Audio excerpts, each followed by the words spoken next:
Hi hello welcome back. நான் உங்கள் MK Thiruchelvam Gautham. இந்த வீடியோலையும் மிகவும் இன்ட்ரெஸ்டிங்கான விஷயத்தை தான் பார்க்க போகிறோம்.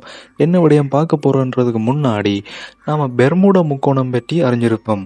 அது சம்பந்தமாக நம்ம சேனல்லையே ஒரு வீடியோ போட்டிருக்கிறேன். அந்த வீடியோ பார்க்காதவங்க போய் பார்த்துக்கோங்க. டிஸ்கிரிப்ஷனில் லிங்க் போட்டிருக்கிறேன். பல மர்மங்களை கொண்டதான் இந்த பெர்முடா முக்கோணம்.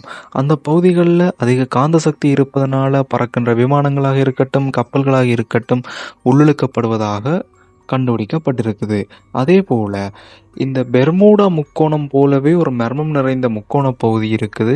அந்த முக்கோண பகுதி தான் த டிராகன் ட்ரையாங்கிள், அதாவது டிராகன் முக்கோணம். இதுவரை யாருமே அறியாத அதனை பற்றிய சில தகவல்களை தான் இந்த வீடியோவில் பார்க்க போகிறோம். வாங்க வீடியோக்குள்ளே போகலாம். ஃபர்ஸ்ட் இந்த டிராகன் முக்கோணம் எங்கே இருக்குன்றதை முதல்ல அறிஞ்சு கொள்வோம். ஜப்பானின் தலைநகர் டோக்கியோவில் இருந்து தெற்கு பகுதியில் 100 கிலோமீட்டர் தொலைவில் தான் இது அமைந்திருக்குது. மியாக்கி என்ற தீவும் இங்கே தான் இருக்குது. இந்த டிராகன் முக்கோணம் அந்த ஜப்பான் மொழியில் மானோ உமி என்று அழைக்கப்படுது.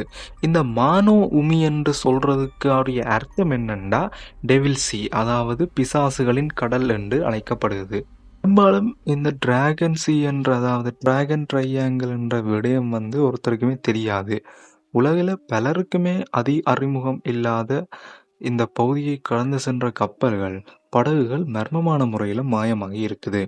உலக வரைபடத்தில் பெர்முடா குணத்திற்கு நேர் எதிரே மறுபுறத்தில் ஜப்பானில் அமைந்திருக்கும் இந்த கடல் பகுதியில் திடீரென புதிதாக தீவுகள் தோன்றி மறைவதாகவும் வினோதமான ஒலிகள் கேட்பதாகவும் கூறப்படுது. பலருக்குமே அறிமுகமில்லாத இந்த டிராகன் ட்ரையாங்கிள் பற்றி ஒரு கதை இருக்குது, அதாவது ஒரு ஹிஸ்டரி தான்.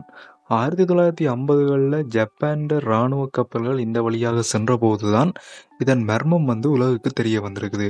1953ஆம் வருடம் மொத்தம் 700 பேர் கொண்ட ஒரு இராணுவ கப்பல் பயணம் செஞ்சிருக்குது, 2 இராணுவ கப்பல்கள்.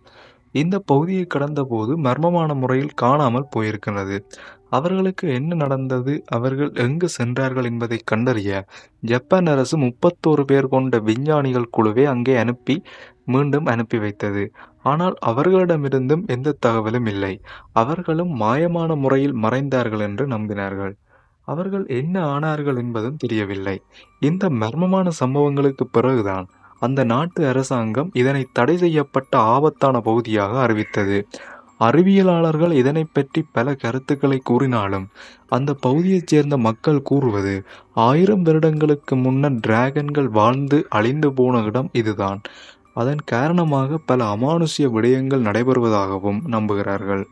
மனிதர்களும் கப்பல்களும் காணாமல் போவதற்கு காரணம் டிராகன்கள் தான் என்றும் நம்புகிறார்கள். எல்லா நிகழ்வுகளுக்கும் பின்னால கட்டாயம் ஒரு காரணம் இருக்கும். அதே மாதிரி இந்த நிகழ்வுக்கும் பின்னால ஏதோ ஒரு காரணம் இருக்கும், அல்லது ஏதாவது ஒரு விடயம் இருக்கும். உதாரணமாக அந்த பெர்முடா முக்கோணத்தில் அந்த ட்ரையாங்கிளில் ஏன் கப்பல்களோ விமானங்களோ மறையுது என்றதுக்கு மேக்னெட்டிக் ஃபீல்டு, அதாவது மேக்னெட்டிக் வேவ்ஸ் தான் காரணம் என்று சொல்லியிருக்குது.